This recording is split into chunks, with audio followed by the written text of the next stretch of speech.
இத பல வருஷமா கண்டுக்காம விட்டது யார் என்றது நான் சொல்லிதான் உங்களுக்கு தெரியணும்னு அவசியம் இல்லை, அது உங்களுக்கே நல்லா தெரியும். இப்ப அதை பத்தி பேசியும் பிரயோஜனம் இல்லை. முதல்ல இந்த போதைப் பொருள் நடமாட்டத்தை வேரோட பிடுங்கி எறியணும்.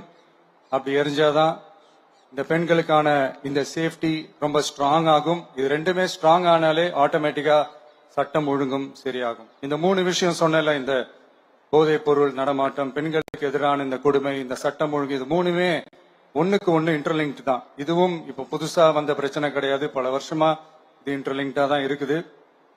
இதெல்லாம் ஏன் எதுக்குன்றது இப்ப முக்கியம் இல்லை, இது எப்படி சரி செய்ய போறோம்ன்றது தான் முக்கியம். பட் அதே நேரத்துல இன்னொன்னையும் நம்ம மனசுல எடுத்துக்கணும்.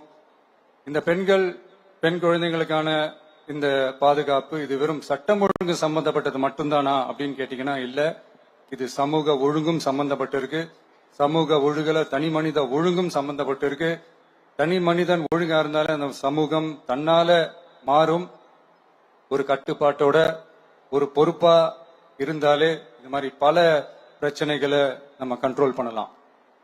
படிக்கிற இடத்துல, வேலைக்கு போற இடத்துல, டிராவல் டைம்ல, ஆனா டெய்லி லைஃப்ல பயம் இல்லாம மரியாதையோட நம்ம பெண்கள் வாழணும். அதுக்கான ஒரு அட்மாஸ்பியரை நம்ம கிரியேட் பண்ணணும்.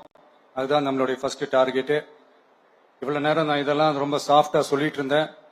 ஆனா பெண்களை தொந்தரவு செஞ்சுட்டு அப்படியே எஸ்கேப் ஆகி போயிடலாம்னு நினைக்கிறவங்களுக்கு நான் ஒரு வார்னிங்காவே சொல்றேன். பெண்கள் பாதுகாப்பை டிஸ்டர்ப் பண்றவங்க யாரா இருந்தாலும் அது சகிச்சுக்கவே முடியாது. அவங்களுக்கான தண்டனைக்கான அந்த நடவடிக்கைகள் எல்லாமே போலீஸ் டிபார்ட்மெண்ட்ல இருந்து ரொம்ப கடுமையான ஒரு தண்டனையா இருக்கும், கடுமையான ஒரு நடவடிக்கைகளா இருக்கும். அந்த தண்டனை, அவங்களுக்கான அந்த சார்ஜ் ஷீட் எல்லாமே ரொம்ப ஃபாஸ்டா ஸ்பீடா அது செயல்படுத்தப்படும். என்ன ஒண்ணு, அந்த ஸ்பீட்ல நிரபராதிகள் யாரும் தண்டிக்கப்பட்டிருக்கூடாது. இதையும் காவல் அதிகாரிகள் மைண்ட்ல எடுத்துக்கணும். தப்பு செஞ்சவங்களுக்கு மட்டுமே அந்த உண்மையான கடுமையான தண்டனை கோர்ட் மூலியமா வாங்கி தரணும். அப்பதான் அதை பார்த்து தப்பு செய்ய நினைக்கிறவங்களுக்கு கூட தப்பு செய்யக்கூடாதுன்ற அந்த ஒரு பயம் வரணும்.